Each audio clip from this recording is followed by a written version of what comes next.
can't hold on to the sail anymore.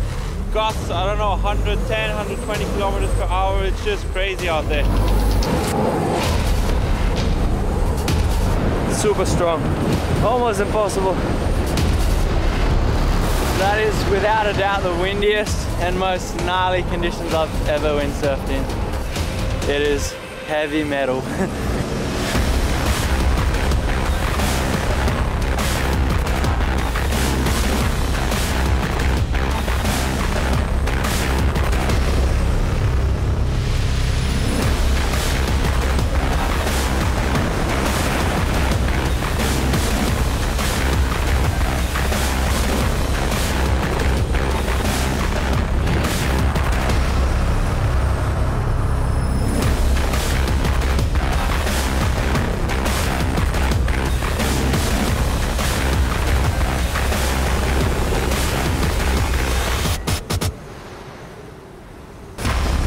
The storm chase of the past, this now is beating it all.